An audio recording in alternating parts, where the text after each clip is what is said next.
y participar de esta breve ponencia.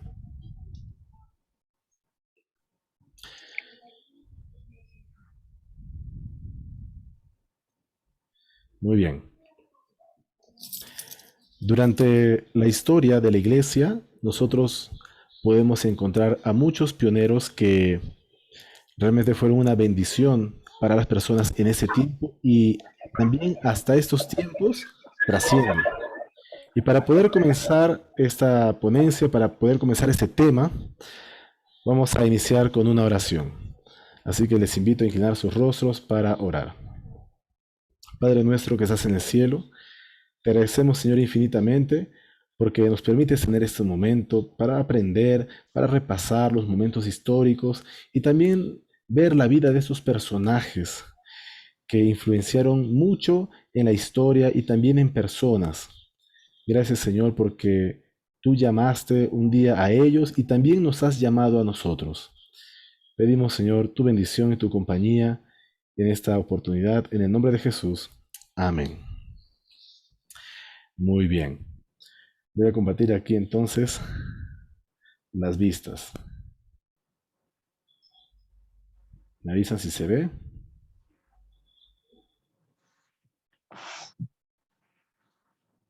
Ya está. ¿Se puede ver allí? Muy bien. Sí, hermano, sí se ve. Muy bien, muchas gracias. El tema de hoy es justamente esto. Vamos a repasar la vida de uno de los grandes pioneros que hicieron la obra allí en este lugar de Portugal. El tema es Tras las huellas de grandes pioneros. Alberto Raposo, primer pastor adventista, ¿no? Y también pastor pionero en Portugal. ¿Quién fue este personaje? ¿Y por qué Portugal?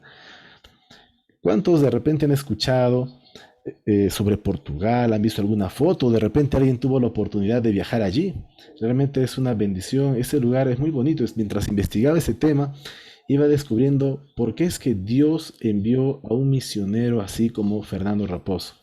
Pero vamos a ver un poquito cuál es el contexto, cuáles son los antecedentes, qué sucedía en Portugal en la historia.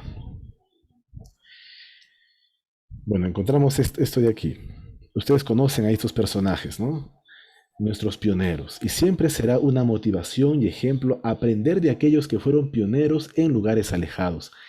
El altruismo que los pioneros demostraron, su disposición y entrega, marcó un hito en la historia y sobre todo la salvación de muchas generaciones que hoy agradecemos y continuamos sus obras. Dios tiene un plan para cada persona desde antes de nacer. Y ustedes de repente recuerdan esas figuras, esas imágenes, ¿no? El primero allí es Abraham. Él recibió su llamado, allí le mostró las estrellas. Conocemos que Dios le dijo a Abraham, Abraham, vete de tu tierra y de tu parentela a la tierra que te mostraré. También ahí vemos el inusual y caso muy lindo, ¿no? Cuando Dios se le presentó a Moisés en la zarza ardiente y también tenía una misión especial para él. El otro personaje que vemos ahí es David, también que desde su juventud fue ungido por el profeta Samuel. Ahí también vemos en otro cuadro a Samuel, ¿no? Escuchando la voz de Dios desde muy pequeño. Vemos también ahí el cuadro de Sauro de Tarso cuando cayó del caballo y Dios le habló personalmente. También encontramos ahí a los discípulos, ¿no? Recibiendo el llamado de Jesús de pescadores de peces a pescadores de hombres. Entonces, todos tenemos y hemos recibido un llamado de Dios. Alguien podría decir, pero yo no siento que Dios me ha llamado. Mira, Dios tiene un plan para cada persona. Y de repente en un lugar especial. Vamos a ver ahora aquí la ciudad de Portugal. Y Portugal se encuentra ubicado en lo que se conoce como la península ibérica. Está al costado de España. Es un lugar muy estratégico. En esos tiempos de la Edad Media era una potencia marítima de comercio. Tenía muchas negociaciones con diferentes países y muchos imperios intentaron conquistar estas tierras. Nosotros aquí en Perú, ¿por quiénes fuimos conquistados? por los españoles, ¿verdad?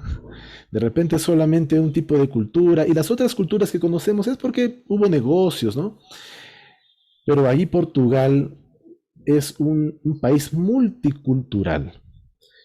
Actualmente hay más de 10 millones de habitantes, ¿no? Y vemos allí que en sus orígenes, en la antigüedad, Portugal fue invadido por esos personajes de repente muy conocidos, los celtas, ¿no? En la antigüedad, la Portugal primitiva, encontramos allí en la historia que las primeras invasiones fueron por los celtas, desde hace más o menos unos 2900 al 2500 antes de Cristo, y eso duró un largo periodo, incluso hasta el 750 antes de Cristo y 400 antes de Cristo, que fue la consolidación de esta cultura. Y bueno, los celtas predominaron también en España, bueno, casi toda Europa, y hubo una gran influencia de estos reinos, de estos pueblos célticos. ¿Y pastor, ¿y eso qué tiene que ver? Bueno, tiene que ver mucho porque recordemos que cada imperio tiene también sus creencias, tiene su religión, y donde iban ellos también imponían su religión. Así como aquí nos impusieron los españoles el catolicismo, de igual manera sus tradiciones, su cultura, todo esto iba influenciando en Portugal.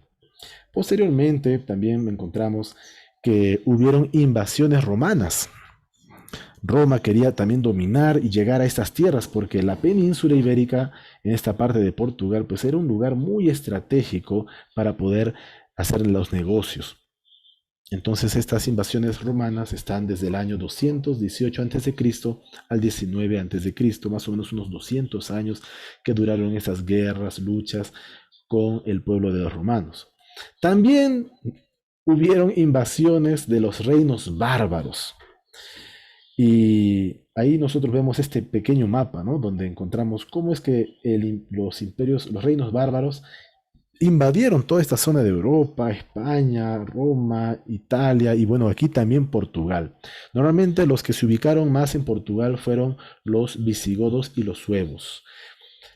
Después, mientras el tiempo avanzaba, ustedes saben que estos reinos bárbaros iban peleándose unos entre otros, no eran muy unidos, y así durante el tiempo, este, durante el siglo VI, ¿no? Y después hasta el año 586, hasta el año incluso 711, se fue invadiendo, se fue culturizando, y este lugar de Portugal también recibió mucho la influencia, ¿no? religiosa, de creencias de estos reinos bárbaros.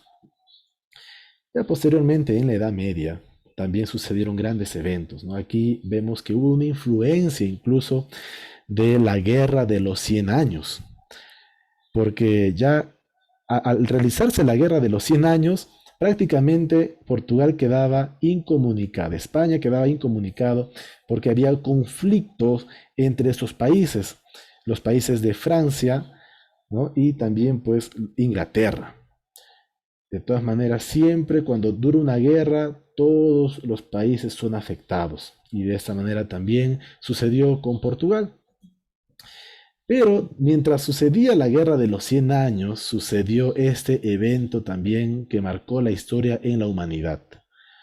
Y fue también por esta peste negra que la guerra descendió, o sea, bajó la guerra, ¿no? Porque ya mucha gente moría, los soldados morían, no había cómo hacer guerra, entonces sucedió esto, esta catástrofe, y muchas personas murieron.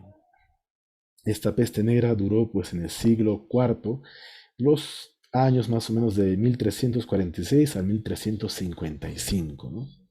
Muchos años en realidad la peste negra, por lo menos unos 7 años que duraron las secuelas, ¿no? Entonces, ahora, mientras pasaba esto en Portugal, también los cristianos iban creciendo, había gente, personas que eran fieles del catolicismo, estaban los cristianos, habían sido incluso en un tiempo invadidos por los musulmanes, los árabes, muchas religiones aquí en Portugal. También encontramos, bueno, aquí este es un cuadro, ¿no? De cómo afectó la pandemia de la peste negra en ese tiempo, ¿no? Todo, en sí todo está pintado porque afectó toda esta zona, y vemos aquí que también, en este caso Lisboa, Portugal, también fue muy afectado por la peste negra. Uno de los acontecimientos también que podemos encontrar aquí en Portugal, que fue marcado en la historia, fue el Gran Terremoto de Lisboa. ¿Han escuchado hablar sobre este Gran Terremoto de Lisboa? Bueno, esta es una foto real de ese tiempo, de toda la ciudad fue afectada. Incluso Elena de White, en el libro del conflicto de los siglos, ella describe la magnitud de este gran terremoto. Y aquí yo encontré esa cita aquí en el libro Conflicto de los Siglos, la página 306. Ella dice lo siguiente: el revelador describe así la primera de las señales que iban a aparecer del segundo advenimiento. Eso es en Apocalipsis 6:12. Dice: fue hecho un gran terremoto y el sol se puso negro como un saco de silicio y la luna se puso toda como sangre. Estas señales se vieron antes del principio del siglo XIX, en cumplimiento de esta profecía. En 1755 se sintió el más espantoso terremoto que se haya registrado, aunque generalmente se lo llama el terremoto de Lisboa. Se extendió por la mayor parte de Europa, África y América. Se sintió en Groenlandia, en las Antillas, en las islas de Madeira, en Noruega, en Suecia, en Gran Bretaña, Irlanda. Abarcó por lo menos 10 millones de kilómetros cuadrados. La conmoción fue casi tan violenta en África como en Europa. Gran parte de Argel fue destruida y a una corta distancia de Marruecos, un pueblo de 8 a 10 mil habitantes desapareció en el abismo. Una ola formidable barrió con las costas de España y África, sumergiendo ciudades y causando inmensa desolación. Entonces vemos cómo este lugar, Portugal, es un lugar que pues no pasa desapercibido en la historia. Fue invadido, muchas guerras, terremotos predecidos por la profecía. Elena de White habla de esto. Entonces, este lugar estratégico, que llegó a ser incluso potencia marítima, necesitaba un evangelista. La iglesia adventista envió los primeros misioneros allí para hacer su obra. Pero en estas zonas de Europa, España, ¿no? Es muy difícil poder eh, evangelizar. No es como aquí en Perú que predicamos y de repente muchas personas aceptan el llamado, porque allí en ese lugar también sufrió las grandes secuelas del rechazo a la religión, debido a que también sufrió la persecución. Ustedes de repente han visto, ¿no? Hay la Santa Inquisición en Lima, ¿no? Este museo que ahora existe como museo, pero pues también esto fue una realidad allí y se vendía el perdón, y las personas eran amenazadas, se llamaban, ¿no?, los nuevos cristianos, ¿no? Y bueno, también fueron perseguidos ellos. Debido a esto que la religión también en un momento fue no tomada en cuenta, sino rechazada. Es por eso que Dios llama a este hombre, Alberto Raposo, nacido el 29 de octubre de 1891 en Lisboa, Portugal. Y pues él nació en un hogar de la fe católica, muy conservadora su familia. El padre de Alberto quería, bueno, como todo padre, que su hijo pues crezca, se desarrolle, quería lo mejor para su hijo, como todo padre. Quería darle a su hijo una muy buena educación y vio en un misionero denominacional, un misionero adventista, la confianza para que le enseñe el idioma inglés a su hijo. El nombre de este misionero era Clarence Renfrew. La amistad entre Fernando y Clarente fue próspera y pronto comenzaron a estudiar la Biblia. Acá yo tengo una foto de este misionero, un misionero joven, muy animoso, que se ganó la amistad de este jovencito, ¿no?, de Alberto Raposo.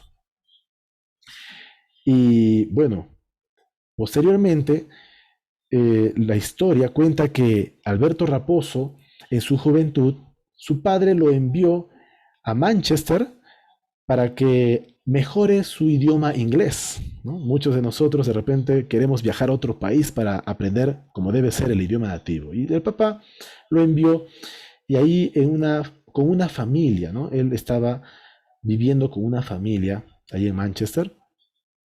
Entonces, esta familia que el padre había encomendado, le encomendó a otra familia, porque por motivos de viaje tuvieron que dejar a Alberto Raposo con otra familia. Y mire, y esta otra familia que recibió a Alberto Raposo había sido también, bueno, había sido una familia adventista. La segunda familia con la que vivió Alberto Raposo y practicando su inglés fue una familia adventista. Miren la influencia, ¿no? Esta familia lo empezó a llevar a la iglesia, a los cultos, los sábados y en la tarde también al culto joven, lo que hoy conocemos como culto joven. Y ahí es donde él empieza a apreciar este hogar cristiano. Fue la influencia de esta familia que hizo que Alberto Raposo entregue su vida a Jesús por medio del bautismo. Y al entregar su vida a Jesús por medio del bautismo, cuando regresó a Lisboa, una de las primeras personas que visitó fue este misionero, ¿no? Clarence, y le dijo, mira, bauticé, entregué mi vida a Jesús, y Clarence le felicitó, le dijo, muy bien, excelente, la mejor decisión, pero el que no estaba de acuerdo era su papá, ¿no? El papá de Alberto Raposo, no estaba de acuerdo, incluso lo quiso hacer desistir de esta decisión, que lo quiso hacer volver a su religión anterior, pero ya este joven estaba decidido, ¿no? Estaba decidido porque había encontrado una familia, un hogar, unas nuevas amistades que en el momento de repente ahí de su juventud lo ayudaron. Entonces nosotros vamos a entender aquí que Fernando Raposo tuvo una buena escuela, ¿no? Tuvo un buen comienzo para su conversión. Eh, Alberto Raposo decidió estudiar teología y pero comenzó su ministerio como un colportor, ¿no? Como un colportor en la ciudad de Oporto. No pasó mucho tiempo y fue asignado como un copastor en Lisboa, donde Paul Meyer era el pastor principal. La iglesia había mandado ahí a un pastor principal que se llamó Paul Meyer. Entonces, Paul disfrutó de esta compañía, ¿no? De este aprendiz, de este jovencito que quería hacer las cosas correctas delante de Dios. Después de esto, Alberto fue nombrado, bueno, como copastor de la iglesia de Oporto. Su dedicación al ministerio fue reconocida por la iglesia, ocupando diversas responsabilidades, incluso como secretario y tesorero de la misión portuguesa, desde el año 1921 a 1930. Incluso fue presidente interino de la misión portuguesa en los años 1928 y 1930. En 1928 contrajo matrimonio con Nazaré Vélez, su querida esposa. Una vez casado, entonces, la iglesia seguía enviando misioneros, ¿no? A diferentes lugares donde no había presencia adventista, y siempre con una muy buena disposición de ir a donde Dios mande. Alberto Raposo y su esposa aceptaron el llamado de ir a Cabo Verde. Si nosotros vemos en el mapa, Cabo Verde está muy cerca de África. Son islas, ¿no? Y yo admiro bastante porque imagínate, ¿no? Poder llegar a una isla. En ese tiempo, pues eran islas donde no había mucha cosa. De repente el agua tenían que sacarla ahí de los pozos. Hoy son islas muy bonitas, muy turísticas, ¿no? Hay incluso pequeños aeropuertos para viajar en las islas. Pero en ese tiempo no había mucho como ahora. Y realmente tuvieron que ellos adaptarse a ese lugar, aprender a convivir, aprender el idioma de las personas que vivían allí.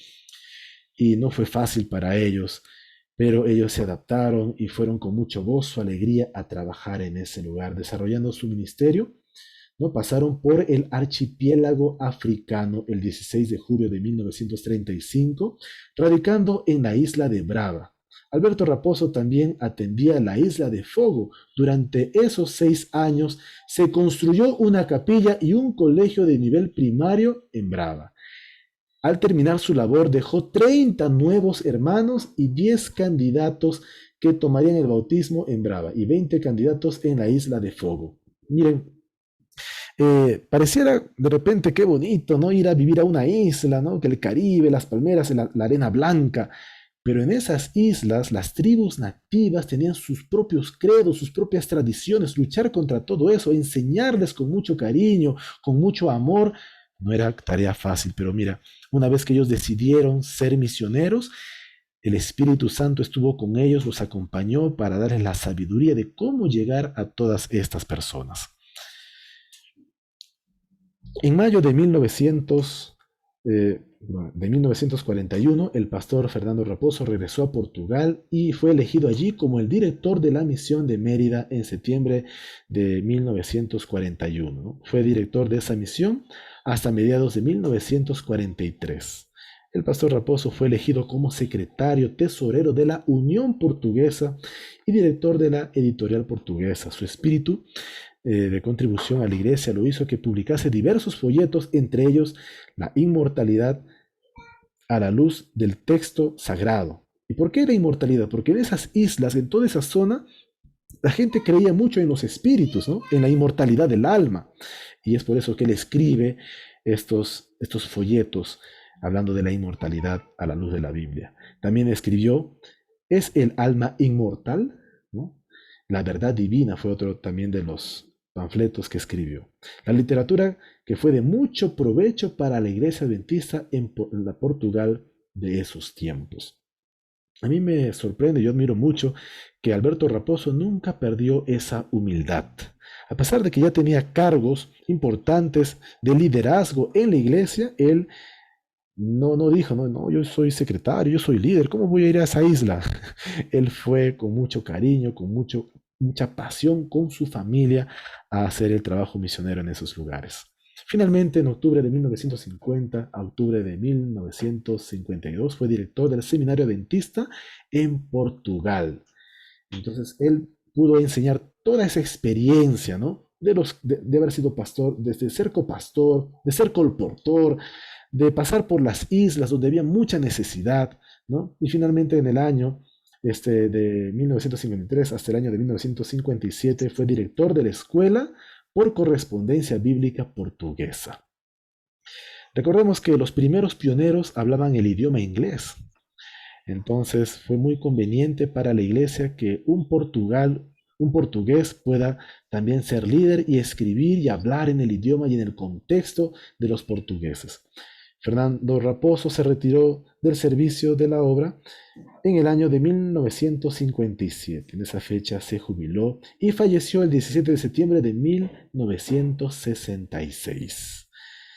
Y así, mis queridos amigos, nosotros nos motivamos con esas historias porque cuánto nos falta, ¿no? Para poder ser misioneros como nuestros pioneros. Tenemos algunas conclusiones, ¿no? Hay algunos métodos que se usaron en esos tiempos. Entonces podemos ver aquí que en la historia de Alberto Raposo vemos la importancia del testimonio personal, porque este jovencito fue muy impactado por el testimonio de esta familia allá en Manchester y también por su amigo, el misionero, que también fue de mucha motivación para él. La juventud de Alberto Raposo su juventud, ¿no? Alberto Raposo fue atendido en sus necesidades de amistad, de repente de querer aprender muchas cosas, y ahí estuvo una familia cristiana. También sin duda podríamos también asegurar que Fernando Raposo utilizó las estrategias aprendidas en el colportaje. Y esa es una buena escuela para todos aquellos que quieren ser buenos pastores. Ahora, en el colportaje, pues él ahí aprendió y de ahí fue copastor. Entonces hubo un proceso de discipulado.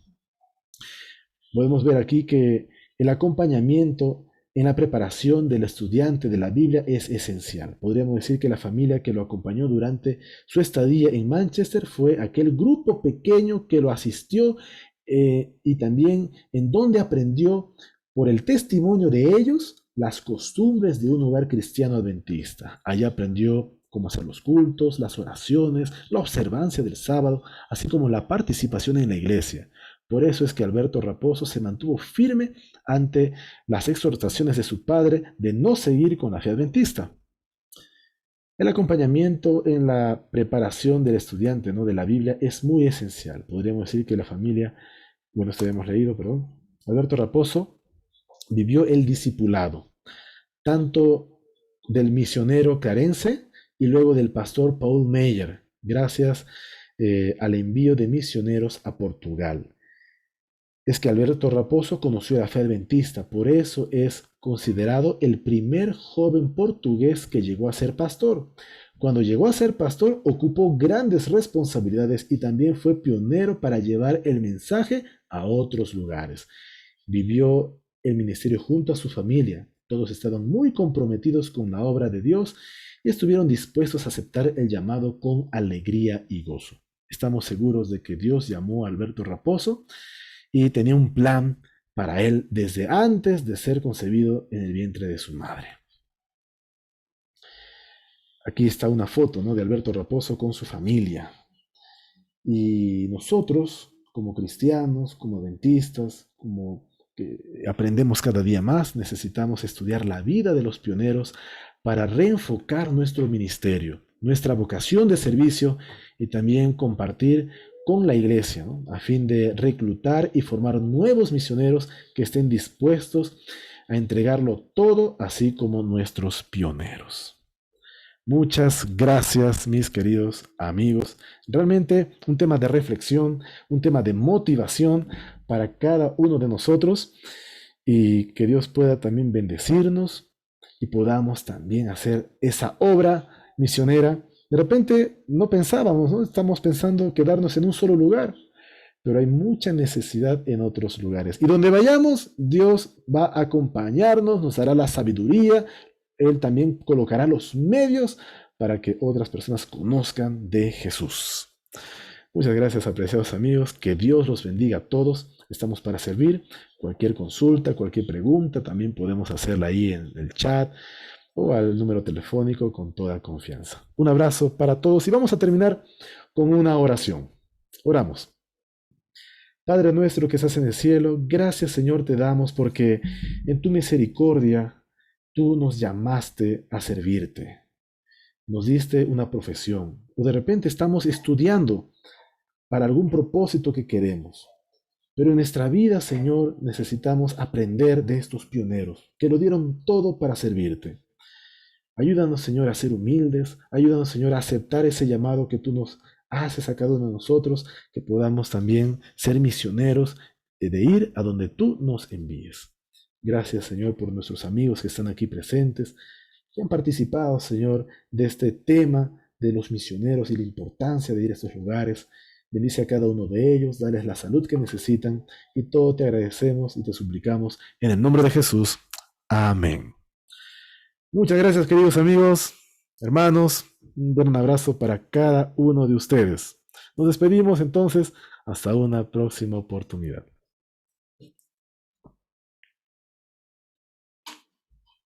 Muchas gracias, George. Gracias, mi esposita Milagros también está ahí. Gracias, amigo Manuel. Gracias, amigos pastores que están ahí también presentes. Gracias, Katy. Gracias, hermana Gessil, hermano Michael, que Dios te bendiga. Julio también, Alexander, bendiciones. Ana Luz, bendiciones, muchas gracias. Mi amigo Manuel Dávila, gracias. Pastor Henry, gracias también. Están también nuestros amigos conectados desde Cusco, amigo Joseph, que Dios te bendiga. Nos estamos viendo. Saludos para todos. Un gran abrazo. Bendiciones.